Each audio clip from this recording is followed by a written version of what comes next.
वीर दो तरह से निकलता है।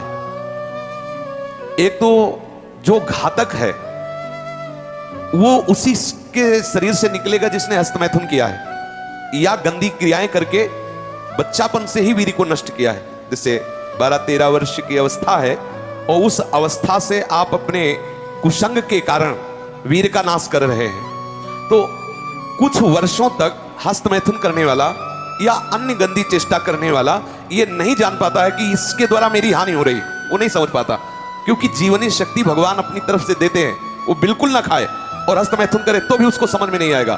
कुछ समय के बाद जब उसकी स्थायी जीवनी शक्ति से क्षीण होना प्रारंभ हो जाएगा, तब उसे वो लक्षण जो हस्तमैथुन करने से नाश ऐसे उस प्रसंग में बताया गया, वो लक्षण उसके जीवन में उत्पन्न होने लगते हैं। ये जो हस्त क्रिया के द्वारा शक्ति का नाश करते हैं, ये प्रतिक्षण काम से युक्त रहते हैं। इनके हृदय में वही चिंतन चलता रहता है। बालक अवस्था से लेकर के यौवन अवस्था तक देखिए आप, इनकी आंखों में देखिए ना तेज होगा, नहीं गंभीरता होगी, बहुत चंचलता, निस्तेज आंखें होगी, चेहरा पीला पड़, जब देखो तो ऐसा लगता है कि शर्मिंदा हो रहे हैं, मुंह छिपा रहे हैं, ऐसा लगेगा। पहला लक्षण है। दूसरा, कुछ इतने निठल्ले ऐसे दिखावटी स्वभाव के, ऐठ में, अकड़ में, गर्मी में रहते हैं, ये वीर शक्ति के नाश का लक्षण है। गंभीरता नहीं, शांति नहीं, उदारता नहीं, धैर्य नहीं है, वो अपने को बड़ा दिखाना चाहते हैं, ये सब उसके नाश के लक्षण हैं। जिनका चेहरा आनंद में देखते ही हृदय में आकर्षण, ये ब्रह्मचर्य का लक्षण है। चेहरा देखो तो उजड़ा हुआ दिखाई देता है, लगता है बिना रोते हुए भी रो रहे हैं, वो सब सिकुड़ गया चेहरा ऐसा, जैसे किसी घर में आग लगा दो इसके बाद दर्शन करो तो कैसा लगता है, वो ऐसे ही उसका चेहरा होता है जिसने अपने जीवन से खिलवाड़ किया है। जो स्वभाव से ही रुक्ष, चिड़चिड़ा, क्रोधी, बात बात पे एकदम रूखा, चेहरा पीला पड़ रहा है, फीका पड़, वो चेहरा पीला प्रेम कर रहे, वो चेहरा प्रेम में पीला पड़, प्रेम में नहीं, यहाँ काम की बात हो रही है। मुख पिया आई फिर गई, बदल गए तन रंग, ये प्रेम का लक्षण नहीं, ये काम के लक्षण की बात है। वो मुर्दा की तरह निस्तेज खिन्न छिन्न ऐसे ही घूमता रहता, कोई लक्ष्य नहीं, कोई उद्देश्य नहीं, बात बात में आलस्य, बात बात में गुस्सा। जो गालों में बिना कोई गुलाबी कुछ लगाए जो गुलाबी दिखाई देती है वो ब्रह्मचर्य की होती है, और जिनके ब्रह्मचर्य क्षीण हो जाते हैं, झाई पड़ जाती है। देखो देखने में तो लगता है क्योंकि बोले कितने को, बोले 18 के, 18 में तो उसकी दुर्गति हो रही, तो 28 और 48 में क्या होगा। जो काले दाग चेहरे में पड़ने लगते हैं, आंखें धसी नजर आती हैं, गाल पीले नजर आते हैं, नाक के आसपास काले काले दाग यहाँ ऐसे प्रकट हो जाते हैं, ये सब लक्षण हैं जो उन्होंने अपनी शक्ति का नाश कर दिया। जो इस वीर शक्ति का नाश करते हैं बिना बुढ़ापे के सारे लक्षण बुढ़ापे के उनमें होते हैं। कमर में दर्द है, चला नहीं जा रहा, थोड़ी चढ़ाई में हांफने लगे, अब अवस्था कितनी, बोले 18 की। इस अवस्था में तो मतलब दिशाएं भी कांपे, वो अवस्था है, अब तो दिखाई नहीं देता कोई जवाल। चित्त में कुचिंताएं, छाती में धड़कन, बिना भय के भयभीत हो जाना, थोड़े से भी दुख में ऐसा सोचना कि मैं आत्महत्या करूं, ये सब बातें उसी की कमी से हो रही।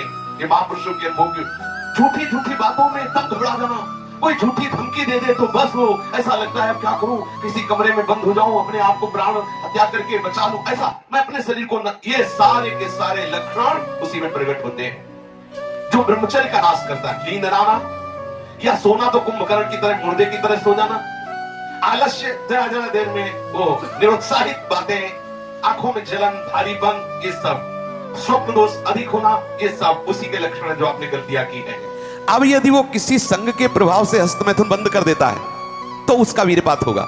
अगर वो 3 दिन में वीरपात करता रहा है तो 3 दिन में वीरपात होगा, पक्का होगा, क्योंकि उसका अभ्यास बन गया है। अगर आप ठीक नियम से चलेंगे तो 6 महीना लगेंगे आपको उसको कवर करने में, 6 महीना लगेंगे। और अगर आपने प्रमाद स्थिति की, वो तो निकल ही जाता है, फिर हमको करने से क्यों मना किया जाता है, तो आप देख लेना कुछ समय बाद आपकी हालत बहुत गंभीर हो जाएगी, जो आप बता भी नहीं पाएंगे किसी से क्या गंभीर हो जाएगी। आप ऐसे ही साधारण क्रियाओं में ब्रह्मचर्यहीन हो जाएंगे। तो जो नव युवक जन है, साधक जन है, वीरपात में यदि उनका कोई स्मरण नहीं रहा और वीरपात हो रहा तो घबराने की जरूरत नहीं। और यदि स्वप्न में आपने स्त्री आदि का संयोग देखा या कोई ऐसी घर्षण आदि क्रिया हुई या कोई ऐसी कामोत्तेजना जनित और फिर आपका वीरपात होता है, तो आपके गंदे विचारों पूर्वाभ्यास के कारण होता है। यह बहुत ही गंदी बीमारी है जो आपको अंदर ही अंदर खोखला करती जाएगी। पहली बात, इस स्वप्न दोष से निकलने के लिए हस्तमैथुन को पूर्णतया बंद कर दिया जाए। अगर आप सदगृहस्थ भी हो चुके हैं तो कुछ महीने के लिए आप अखंड ब्रह्मचर्य का नियम लें, जब तक आपका वीरपात होना ठीक ना हो जाए। आप हानिकारक जो कामोत्तेजना बढ़ाने वाले भोजन हैं उनको छोड़िए, जैसे अत्यधिक नमक, बहुत कड़वी लाल मिर्च, और जैसे बहुत ही वो मीट मसाला आदि जो बहुत ही कड़वा तीखा, ऐसा गरम मसाला, और बिल्कुल गर्मा गर्म भोजन। ये आपके स्वप्न दोष के ठीक होने की बात है। यदि आप स्वप्न दोष से बचना चाहते हैं तो अत्यधिक नमक, बहुत कड़वी मिर्च, बहुत ही वो उष्ण गर्मा गर्म भोजन, बहुत गर्म मसाले से बना हुआ भोजन, और अत्यंत खट्टी चटनी जैसे इमली की है, कच्चे आम की चटनी है, और मांस। ये जो लोग कहते हैं कि मांस ताकतवर होता है, तुम्हारी चर्बी बढ़ा देगा, ताकत नहीं। ताकत कहते हैं संकल्प शक्ति को। ताकत शरीर शक्ति प्रधानता नहीं होती। संकल्प शक्ति का एक महात्मा पूरे समुद्र को अंजुली में पी गया। देखो, संकल्प शक्ति, शरीर की शक्ति एक सीमित शक्ति है, संकल्प शक्ति एक महान शक्ति है। जो ब्रह्मचर्य से युक्त होता है उसकी संकल्प शक्ति बढ़ती है। भले आप मांस खा के मोटी चर्बी और आप व्यायाम करके दिखा सकते हैं कि देखो मैं ब्रह्मचर्य क्षीण करता हूं लेकिन बलवान हूं, लेकिन आप आत्मशक्तिहीन है। वो आपका मोटा हो जाना बलवान नहीं है, आपके सुंदर सुंदर मांसपेशियां निकल आना वो बल नहीं है। आप शक्ति, बलवान वो है जो आए हुए आंतरिक वेगों को सह जाए। आए हुए आंतरिक वेग को जो सह गया वही बलवान है। ये जो मछली, अंडा, मांस खाते हैं ये कभी इस रोग से मुक्त नहीं हो पाएंगे। और जो लोग कहते हैं मैं तो खाता हूं मेरे अंदर नहीं, विश्वास मत मानना, पक्का झूठा है वो। जो शराब पीता है वो अपने वीर को पवित्र नहीं रख पाएगा। चाहे गृहस्थ हो, चाहे व्यापारी हो, चाहे किसी भी तरह की स्थिति में हो, सावधान हो जाओ, ये शराब आपके जीवन को नष्ट कर देगी। ब्रह्मचर्य में अपने आप एक उन्माद है। थोड़ा अंगूर, मीठे संतरा, सेव, अनार, ये स्वास्थ्यवर्धक वस्तुएं आप ले सकते हैं, लेकिन ऐसे वस्तु जो आपके ब्रह्मचर्य को नष्ट करें, ये पहले भोजन छोड़ें। ध्यान दीजिए, आप पहले ऐसे व्यक्ति का संग छोड़ें जो हस्तमैथुन कराने के लिए उत्साहित करे, या जो गंदे आचरण में, चाहे वो स्त्री साधक हो या पुरुष साधक, दोनों सावधान। ये रोग एक में ही नहीं होता, ये रोग दोनों शरीरधारियों में होता है। कामोत्तेजना दोनों को आती है। गंदे संग के कारण दोनों साधक गंदी आचरण कर बैठते हो, दोनों इस रोग से पीड़ित होते। पुरुष तो इस रोग को प्रकट कर देता है, माताएं बहनें इस रोग को प्रकाशित नहीं कर पाती, लेकिन पीड़ित होती है इस रोग से। यदि सावधान उपासक न चले तो चाहे स्त्री शरीर हो चाहे पुरुष शरीर, उसको कष्ट होता है। दूसरी बात इसमें सहयोग है 4 बजे उठना। ये जो लोग सुबह 8 बजे तक 9 बजे तक सोते रहते हैं और सोचते रहते हैं कि हम ब्रह्मचर्य रह पाएंगे या स्वप्न दोष से निकल पाए, कभी नहीं हो सकता। भगवान सूर्य जब उदय होते हैं तो आपकी आत्मशक्ति नष्ट होने लगती है। यदि आप उठ करके उनका स्वागत न करें, अर्घ न दें, प्रणाम न करें, जग कर भगवान नाम जप न करें। 4 बजे से 6 बजे तक का समय पूरे 24 घंटे के लिए पावर वाला समय है। यदि उस समय आप सो रहे हैं तो हमारी बात भी न सुने, वो इस काबिल नहीं कि इसको धारण कर सके। जो सुबह 4 बजे से 6 बजे तक सोएगा वो ब्रह्मचारी रह ही नहीं सकता पक्का। कुछ लोगों को लगता है कि 1-2 बजे ही स्वप्न दोष हो जाता है, 4 बजे की आवश्यकता नहीं। तुमने गलत आदतें की, तुमने अपनी नस नाड़ियों को इतनी घर्षण शक्ति से कमजोर कर लिया है कि रोकने की क्षमता नहीं रखी। तो आपको उदास नहीं होना, ऐसा भोजन छोड़ो, ऐसा संग छोड़ो, और 4 बजे जगो। जगने पर तत्काल आप बासी पानी पिए, तांबे के पात्र में रखा हुआ पानी, और 1-2 लीटर पिए। ऐसा ना करें कि आप 1 गिलास में छोटा कस के पीजिए। अगर उल्टी हो जाती तो और अच्छा है, आप पी के तो देखिए, वज्रासन में बैठकर जल पीजिए, फिर थोड़ा टहलिए, सोच जाइए। आप गृहस्थ हो, विरक्त हो, कोई भी हो, अगर आप शुद्ध ब्रह्मचर्य रहना चाहते, स्वप्न दोष से निपटना चाहते, तत्काल व्यायाम कीजिए। 30 मिनट कम से कम, दंड है, बैठक है, और भी आसन है योगियों ने बताए हैं। और फिर 20 मिनट कम से कम प्राणायाम कीजिए, कपालभाति, अनुलोम विलोम आदि जो भी आप सीख पाए। और इसके बाद 30 मिनट तक कोई खान पान न कीजिए। प्राणायाम व्यायाम के 30 मिनट तक ना आप चाय पीजिए ना पानी। चाय तो बड़े बूढ़ों की बात है, आपका शरीर रोगी हो तो चाय की जरूरत क्या है। ब्रह्मचारी अपने आप में इतना चाय होता है कि उसे जरूरत ही नहीं दूसरे किसी गर्म पदार्थ पाने की। अब ये सावधानी रखे कि जैसे आजकल बहुत बड़ा खतरनाक चल गया है स्मार्ट मोबाइल, इंटरनेट। उसमें क्या है कि बहुत से बच्चे विषय आकर्षण के कारण गंदी फिल्में, जिनमें हमारा शास्त्र आदेश करता है किसी भी पक्षी को भोग करते ना देखे। भागवत अन्य शास्त्र भी आदेश करते, कोई भी जीव यदि भोग कर रहा हो तो हम ना देखें, और हम मनुष्यों का भोग देखें उसमें, और हम सोचे कि हमारा। आप कोई क्रिया ना करो, केवल गंदे वो भोग संबंधी चित्र देख लो, तो आपके मन में जो संस्कार बन रहे हैं, जो कामोत्तेजक भाव बन रहे हैं, वो आपको ब्रह्मचर्य नहीं रहने देंगे। सोते जागते उठते बैठते आपका वीर स्खलित हो जाएगा।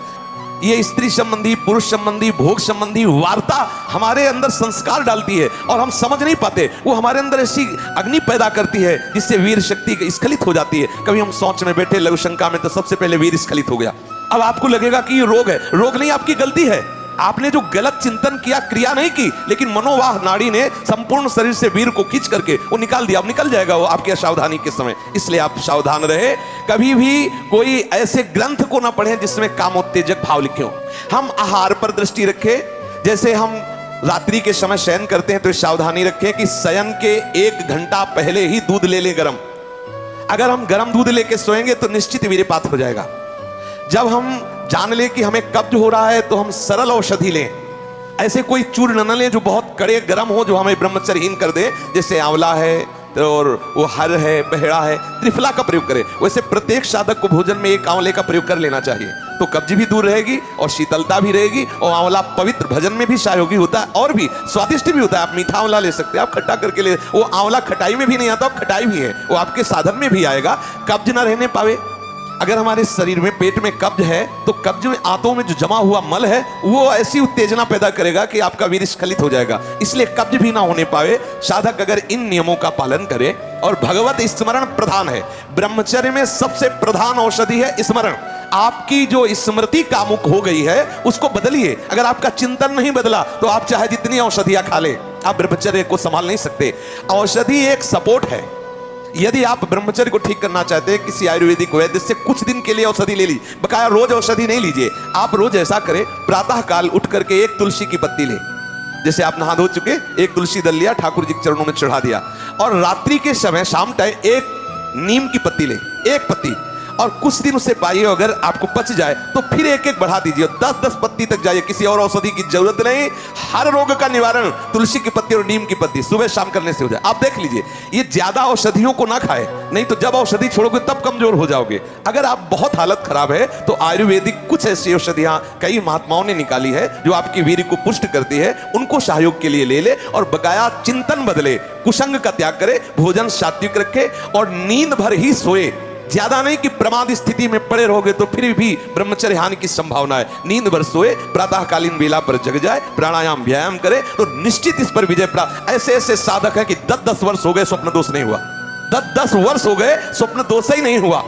ऐसे भी उपासक है हमारे पास है, अपने पास है, 10 वर्ष हो गए स्वप्न दोष ही नहीं हुआ।